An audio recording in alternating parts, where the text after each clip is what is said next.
Okay, we're going to use the new Windows Live Movie Maker software to create a animated slideshow of a variety of images. First step, when you open up Windows Live Movie Maker, you have your work area here. We're going to go ahead and import in our pictures that we've collected. You can either click here in the main area or click on Add Videos and Pictures, and it will bring up the dialog box where you can navigate to wherever it is you have your pictures saved.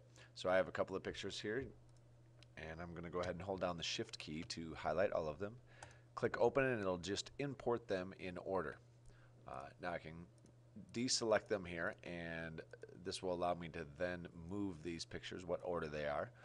So I'm going to put this flag first, and I'm going to put this crowd second, and I'm going to go ahead and move these around, and you can kind of just adjust where you want these different pictures.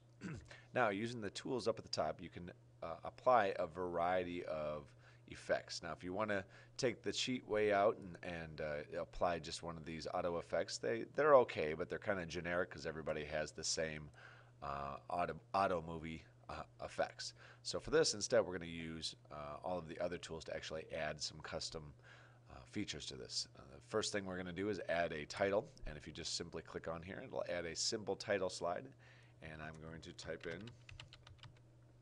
just the topic of this, and you can of course adjust your font and your font color and alignment and those sorts of things using the basic tools that you're used to using.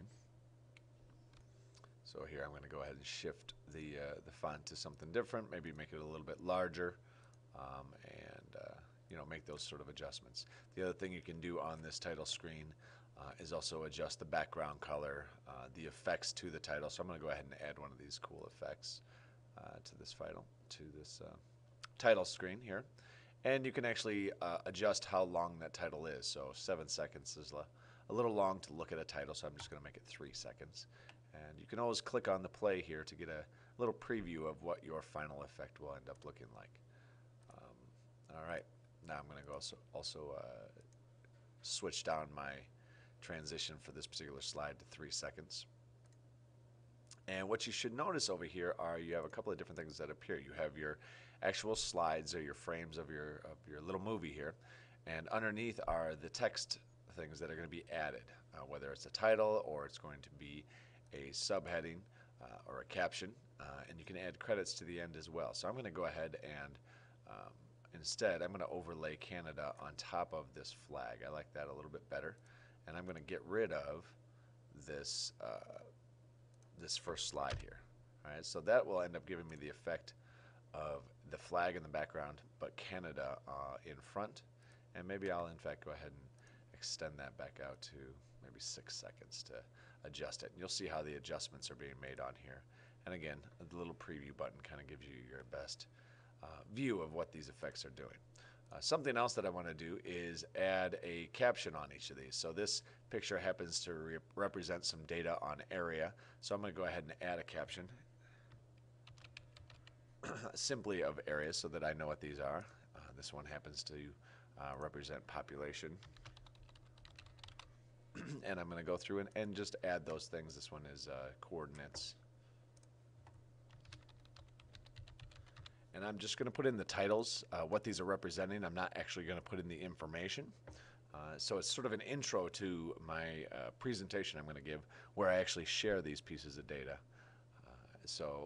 And also I can add effects over here on the right. I have a whole variety of effects. As soon as you start adding ones that are a little bit more cinematic, they affect the overall slide as well, but you can see those effects are all found here, as well as adjusting how long that effect is and font and things like that. Once I've added that to all of my different slides, I'm going to go ahead and also change the transition between my slides, and that is under Video Tool or Visual Effects and Animations. Visual Effects will actually change the look of this slide, so if I want to apply kind of a photogenic effect, make it sepia tone or black and white or something along those lines.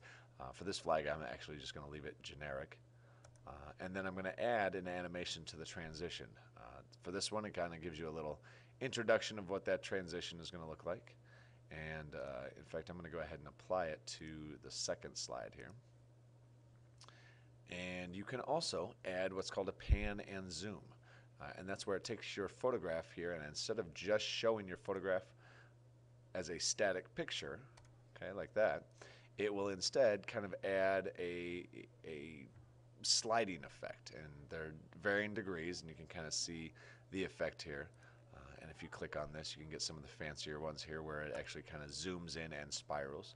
So my final effect now between these two pictures is to transition using that kind of X effect, and then I'm kind of zooming in and spiraling on that image, as opposed to this image where it's just a static image and really kind of boring. So I'm going to go ahead and apply all those effects. So I'm applying transitions between my slides and effects to my actual pictures, and also I'm adding effects to my actual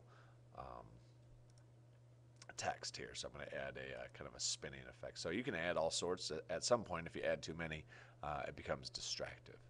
When you are done with this, you can go ahead and save your final project. If you just simply click on the Save button, it's going to give you some options here.